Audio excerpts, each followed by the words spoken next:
Alhamdulillah nahmaduhu wa nasta'inuhu wa nastaghfiruh wa na'udzu billahi min syururi anfusina wa min sayyiati a'malina may yahdihillahu fala mudhillalah wa may yudlil fala hadiyalah. Asyhadu an la ilaha illallah wahdahu la syarika lah wa asyhadu anna Muhammadan abduhu wa rasuluh. Allahumma salli ala sayyidina Muhammad wa ala alihi wa ashabihi ajma'in, amma ba'd. Fa ya ayyuhal muslimun rahimakumullah, usini nafsi wa iyyakum bi taqwallah faqad fazal muttaqun. Qala Allah ta'ala fi kitabihil karim, a'udzu billahi minasyaitonir rajim. Ya ayyuhalladzina amanu taqullaha haqqa tuqatih wa la tamutunna illa wa antum muslimun. Wa qala ta'ala fi ayatil ukhra, ya ayyuhalladzina amanu dukhulu fis silmi kaffah wa la tattabi'u khutuwatis syaitan innahu lakum aduwwun mubin. Wa qala Rasulullah sallallahu alaihi wasallam, ittaqillaha haitsu ma kunta wa atbi'is sayyi'atal hasanata tamhuha wa khaliqin nasa bi khuluqin hasanin. Shadaqallahul azim wa sadaqa rasulul karim wa nahnu ala dzalika minasy syahidin wasyakirin. Hadirin jamaah Jumat yang sama dirahmati dan dimuliakan Allah Subhanahu wa taala. Alhamdulillah, kita memuji, kita bersyukur kehadirat Allah Subhanahu wa taala atas segala nikmat dan karunia-Nya, terutama nikmat iman dan nikmat Islam. Sehingga alhamdulillah di hari yang mulia, di hari Jumat sebagai penghulunya hari, juga di bulan yang mulia, di bulan haram, yakni di bulan Rajab 1447 Hijriah, kita berkumpul di tempat yang juga mulia, yakni di masjid ini, dan bersama dengan orang-orang yang dimuliakan oleh Allah Subhanahu wa taala. Alhamdulillah, tidak ada lain tujuan kita melainkan untuk melaksanakan salah satu kewajiban kita, yakni ibadah salat Jumat secara berjamaah. Salawat beserta salam, tak lupa pula tentunya mari kita senantiasa menyampaikan atas junjungan kita yang mulia Rasulullah Muhammad sallallahu alaihi wa alihi wasallam. Nabi kita sebagai uswatun hasanah, sebagai contoh panutan, teladan terbaik dalam kehidupan keseharian kita. Mudah-mudahan kita semua ini termasuk tentunya yang senantiasa mencontoh, meneladani baginda Nabi kita Muhammad sallallahu alaihi wasallam, mulai dari persoalan pribadi kita, begitu pula dalam persoalan keluarga kita, mulai dari persoalan bertetangga kita, bermasyarakat kita, begitu pula dalam kehidupan berbangsa dan bernegara kita. Kaum muslimin jamaah yang sangat dirahmati belakang Allah Subhanahu wa taala, sebagai khatib tentu tidak bosan-bosannya mengajak kepada seluruh jamaah sekalian, dan inilah yang senantiasa diserukan oleh khatib setiap Jumat, apa itu? Untuk senantiasa meningkatkan iman kita dan takwa kita kepada Allah Subhanahu wa taala. Mengapa? Karena takwa inilah sebagai bekal terbaik kita. Takwa inilah benteng penjaga diri kita dalam kehidupan keseharian kita, di era, di zaman, situasi dan kondisi seperti yang kita saksikan dan kita rasakan hari ini. Oleh karena itu takwa ini sangat penting. Makanya Allah Subhanahu wa taala mengingatkan kepada kita, ya ayyuhalladzina amanu taqullaha haqqa tuqatih wa la tamutunna illa wa antum muslimun. Wahai orang-orang yang beriman, kata Allah Subhanahu wa taala, bertakwalah kepada Allah Subhanahu wa taala dengan sebenar-benarnya takwa. Wala tamutunna illa wa antum muslimun. Janganlah sekali-kali kalian menjumpai yang namanya kematian kecuali dalam keadaan muslim. Artinya kita senantiasa istiqomah di dalam akidah kita, di dalam agama kita, di dalam ketaatan kita kepada Allah Subhanahu wa taala hingga akhir hayat kita. Itulah yang kita pertahankan. Jamaah sekalian yang dirahmati Allah Subhanahu wa taala. Di bulan Rajab ini tentu kembali kita diingatkan dengan salah satu atau sebuah peristiwa yang sangat agung, peristiwa yang sangat besar. Apa itu? Itulah peristiwa Isra dan Mi'raj Rasulullah Muhammad sallallahu alaihi wasallam.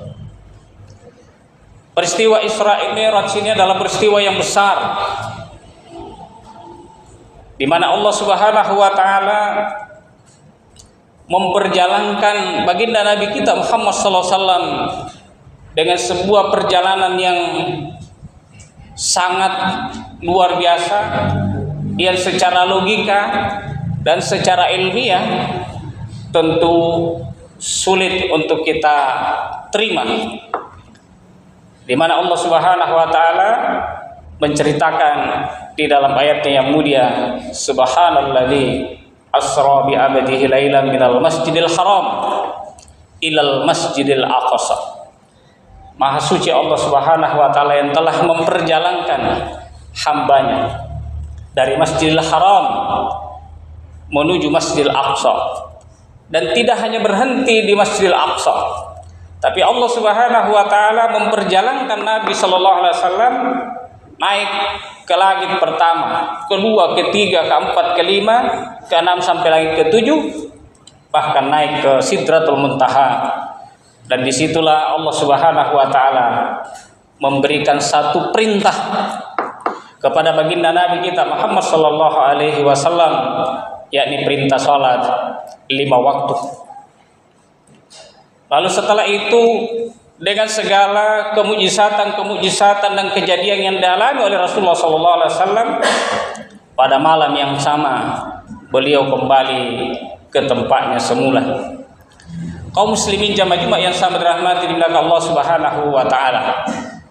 Inilah bagi orang-orang kafir Quraisy pada waktu itu tentu sangat sulit menerima. Bahkan peristiwa ini adalah ujian keimanan bagi orang-orang beriman, apatah lagi yang belum beriman. Yang beriman mungkin kalau dia betul-betul beriman kepada Allah Subhanahu wa taala dan Rasulnya, tentu semakin kokoh keimanannya. Tapi kalau yang memang dari awal ragu-ragu, maka mungkin dia akan meninggalkan Islam alias keluar dari Islam. Orang-orang kafir yang memang tidak percaya atau mencari-cari alasan, maka tentu dengan dijadikan ini sebagai alasan untuk memprovokasi orang untuk meninggalkan Rasulullah Muhammad sallallahu alaihi wasallam. Kaum muslimin jamaah juga yang sama dirahmati oleh Allah Subhanahu wa taala. Dari peristiwa ini ada sisi spiritual yang tentu dialami oleh Rasulullah sallallahu alaihi wasallam dengan berbagai macam mukjizat, dengan berbagai macam kejadian yang dialami oleh Rasulullah sallallahu alaihi wasallam yang dilihat sepanjang perjalanannya, yang diperlihatkan oleh Allah Subhanahu wa taala. Termasuk diperintahkan untuk melaksanakan menunaikan kewajiban sholat 5 waktu. Yang kedua, ada sisi lain dari kejadian ini, yakni sisi politisnya.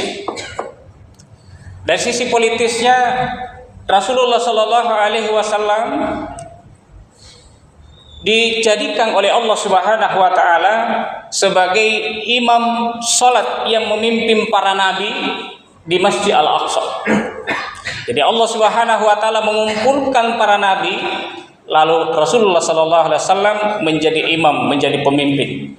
Dijelaskan oleh para ulama bahwa ini menunjukkan bahwa Rasulullah SAW dan umatnya dipersiapkan untuk menjadi pemimpin umat dan bangsa di seluruh dunia. Jadi disiapkan oleh Allah Subhanahu Wa Taala untuk menjadi pemimpin umat, pemimpin peradaban umat manusia di seluruh dunia. Dan itulah yang betul-betul terjadi jamaah Jumat yang sama dirahmati oleh Allah Subhanahu Wa Taala. Di dalam perjalanan dakwah Nabi Sallallahu Alaihi Wasallam, Nabi betul-betul memimpin masyarakat Madinah sebagai negara pertama yang fungsinya tentu adalah melindungi umat Islam dan sekaligus menjalankan syariah Allah Subhanahu Wa Taala, hukum-hukum Allah Subhanahu Wa Taala. Negara Madinah inilah yang merupakan negara yang merupakan tonggak awal dalam membangun peradaban yang kuat dan peradaban yang maju di masa yang akan datang. Oleh karena itu Rasulullah Sallallahu Alaihi Wasallam memimpin Madinah setelah hijrah dari Mekah ke Madinah kurang lebih 10 tahun. Apa yang terjadi? Nabi Sallallahu Alaihi Wasallam berhasil melakukan futuhat terhadap Mekah. Jadi Mekah ditaklukkan, disatukan dalam kepemimpinan Islam. Tidak hanya Mekah yang disatukan oleh Rasulullah SAW, tapi Rasulullah SAW menyatukan seluruh kawasan Jazirah Arab. Yang dimasukkan dengan seluruh kawasan Jazirah Arab pada waktu itu adalah diantaranya masuk tentunya adalah Makkah, Madinah, Bahrain, Uni Emirat Arab, dan lain-lain. Jadi ada 6 negara itu, kalau kita ada 7 negara kalau kita lihat sekarang. Jadi dulu itu Rasulullah SAW berhasil menyatukannya di dalam satu kepemimpinan dalam waktu 10 tahun. Setelah wafatnya Rasulullah SAW, apakah kepemimpinan Islam itu berhenti? Tidak. Jadi setelah wafatnya Rasulullah SAW, maka kepemimpinan Islam itu diteruskan dan dilanjutkan oleh para sahabat Rasulullah SAW. 4 sahabat utama, yang pertama yang dikenal sebagai Khulafaur Rasyidin, para khalifah yang mendapatkan petunjuk. Siapa itu? Khalifah Abu Bakar, Khalifah Umar bin Al-Khattab, Utsman bin Affan, dan Ali bin Abi Thalib. Bahkan di masa Khalifah Umar bin Khattab saja, Palestina yang sekarang ada Masjid Al-Aqsa itu dibebaskan, dijadikan bagian dari wilayah yang dipimpin oleh umat Islam itu pada masa Khalifah Umar bin Al-Khattab. Dan itu berlangsung ribuan tahun lamanya sampai runtuhnya kepemimpinan Islam ini. Jadi hadirin jamaah Jumat yang sama dirahmati oleh Allah Subhanahu Wa Taala, sekedar informasi bahwa kepemimpinan Islam yang pernah mempersatukan umat Islam itu berlangsung kurang lebih 1300 tahun lamanya. Jadi 13 abad. Makanya kalau kita baca dalam sejarah, kita baca dalam sejarah, keruntuhan khilafah Islam itu adalah 1342 Hijriah. Ya, 1342 Hijriah. Artinya kalau dari sekarang dihitung 1447 Hijriah itu kurang lebih 100 tahun lebih. Jadi baru 100 tahun lebih umat Islam ini tidak memiliki yang namanya kepemimpinan yang mempersatukan umat Islam seluruh dunia dan menerapkan syariat Islam. Nah, itu baru sekitar 100 tahun. Dan runtuhnya kepemimpinan Islam 100 tahun yang lalu, yakni 3 Maret 1924, inilah awal dari bencana yang menimpa umat Islam dan bahkan dunia secara keseluruhan. Bencana apa itu? Bencana kemanusiaan dan bencana bencana kemanusiaan dan bencana alam. Apa itu bencana kemanusiaan? Setelah tidak ada kepemimpinan Islam, maka umat Islam ini berpecah belah menjadi negara yang kecil-kecil. Arab Saudi, Irak, Palestina sendiri-sendiri, ya. Makanya Palestina dijajah oleh Israel hingga hari ini. Tidak hanya dijajah, bahkan terjadi genocida, pembunuhan massal yang tidak berhenti hari ini. Ya, Irak juga begitu, diporak-porandakan. Afghanistan juga diporak-porandakan. Jadi hampir seluruh Islam itu dijajah dan dikendalikan oleh kapitalisme global yang dipimpin dan dimotori oleh Amerika dan negara-negara Barat, termasuk di negeri ini. Itu bencana kemanusiaan. Termasuk bencana kemanusiaan di sini adalah banyaknya kelaparan yang terjadi di dunia. Ya, kemiskinan yang sangat besar, sangat banyak. Bahkan di Indonesia sendiri, orang miskin itu kalau menurut Bank Dunia itu sangat besar. Orang miskin di Indonesia, ya, menurut Bank Dunia itu dengan standar penghasilan $3 per hari, orang miskinnya Indonesia itu di atas 67%. Ya, 67%. Jadi bayangkan kalau kita punya penduduk sekitar 300 juta, di atas 60% gitu, berarti kan hampir 200 juta yang tergolong miskin. Ya, jadi kalau kita ini miskin-miskin semua, maka ini adalah akibat dari penerapan kapitalisme global. Memang kita kaya secara sumber daya alam, ya, tetapi kita tidak menikmati kekayaan itu. Siapa yang menikmati? Segelintir orang. Itulah yang disebut dengan oligarki. Makanya baju yang sangat dirahmati di belakang Allah Subhanahu wa taala.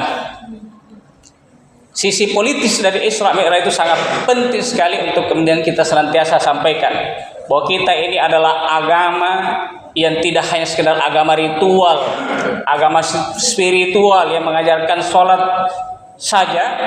Sekalipun sholat ini sangat penting dan utama, ya, tetapi lebih daripada itu Islam juga mengajarkan tentang kepemimpinan, bagaimana mengatur hukum, menata kehidupan masyarakat, ekonominya, sosialnya, budayanya dan lain sebagainya. Ya, karena tanpa Islam itulah tadi bencana alam terjadi. Ya, makanya kita lihat apa yang terjadi di Sumatera Utara, Sumatera Barat, begitu pula di Aceh. Itu akibat daripada kesalahan di dalam mengelola, tata kelola alam dan lingkungan kita. Hutan digunduli, ya, hanya dengan alasan pertambangan, hanya dengan alasan penanaman pohon sawit dan lain sebagainya, ya.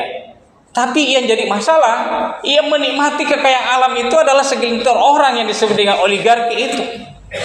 Rakyat apa yang disisakan? Rakyat yang disisakan adalah banjir bandang, rumah mereka ditimpa oleh lumpur, ya, kampung mereka hilang. Hari ini mereka hidup di pengungsian, di tenda-tenda. Itulah yang disisakan oleh penggundulan hutan dengan alasan-alasan pertambangan tadi.